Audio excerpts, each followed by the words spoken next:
What is up, everybody, and welcome to this very special evening chatting with the guest of honor for Right Hive Conference 2025.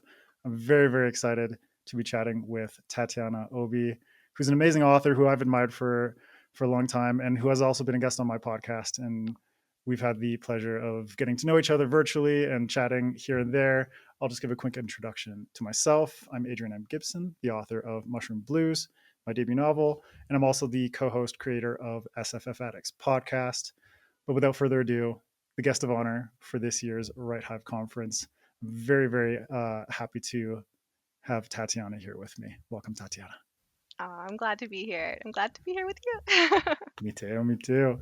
And just for anyone out there who doesn't know Tatiana, she's the author of Sistah Samurai and the newly released Return of the Sistah Samurai, which I'm very, very excited to read. I have read Sistah Samurai, but I haven't read your newest book because it just came out, I believe. It's I not mean, out when we're yet. recording, yeah, when we're recording, it's not even out yet. So this is very, very fresh, very, very fresh indeed. But Tatiana is an amazing indie author, someone who's well known in the scene, has won multiple awards, finalist for multiple awards as well.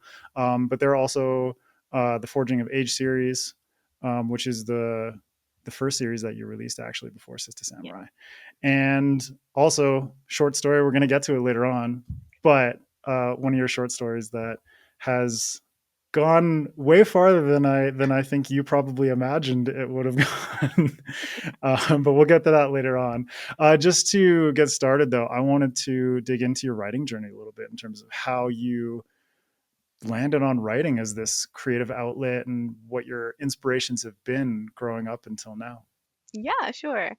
So I'm definitely one of those authors who have been writing ever since I was little. I don't think I'd be Tatiana if I wasn't writing something. So I definitely at this point think I was born a storyteller, and this is kind of what I was meant to do. I'm really grateful to those elementary school teachers that I had who like let me Yes. draw and write after I finished all my work early in class, and like I would bother all of my friends like, "Hey, what do you want to happen in this story?" This little girl like in elementary school like writing these tomes. And in regards to influences, I distinctly remember one time, like the moment in elementary school, in school fairs. So school fairs are important. Like when I saw the cover of A Dragons of Autumn Twilight by Tracy Hickman and Margaret Wise, that cover, and that was the moment that like really began my love affair with the genre of fantasy. Um, but even before that, like all my stories were kind of like based off of like the Dragon Quest Game Boy games, like Nice. a party of adventurers going like on an adventure. So writing in fantasy has always really been a part of me. Like even further inspirations, like I loved like Alana the series by Tamora Pierce. Um, it wasn't until later in high school where I started picking up like Glenn Cook and Joe Abercrombie, and that was kind of another aha moment for me Mm-hmm. because up until then, like mainstream fantasy was very high fantasy, like the Lord of the Rings clones. So it's very like good versus evil, et cetera, et cetera. But when I read about like Croker and I read about Glotka, and I was like, oh wait, like this is the type of stories that I'm writing, which were more character driven, which was more morally gray protagonist, and also Mm-hmm. fantasy from like a very really realistic and grounded point of view. So that was the fantasy I was already writing, and it really made my stories feel very validated. And then, Game of Thrones got big, and that genre exploded, and here we are today. But further, like at the end of college, N.K. Jemisin debuted.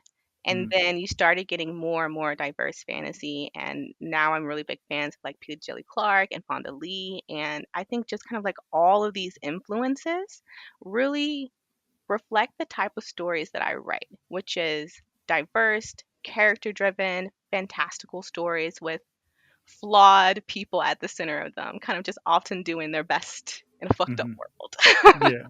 And honestly, like in terms of your writing, one of the things that comes to mind is like intimate. There's just like an intimacy to your characters and kind of like the close up focus that Yeah. you have, and that's definitely something that I can see. It's like if you're reading Joe Abercrombie, if you're reading Glenn Cook, it's like these are very questionable characters doing questionable things, Yeah, but also it's like you have that interiority that I think is really um, essential for readers to kind of click with that character or have something to latch on to. It would be really difficult to have, like a grimdark, morally gray, omniscient third person or something like that. 'Cause it's like so detached, that's right? true. That's true. And I think, and I've tried writing omniscient, and I'm not very good at it. I'm usually like third person limited or first person. Like it, Mhm. I do struggle with omniscient I point of view. honestly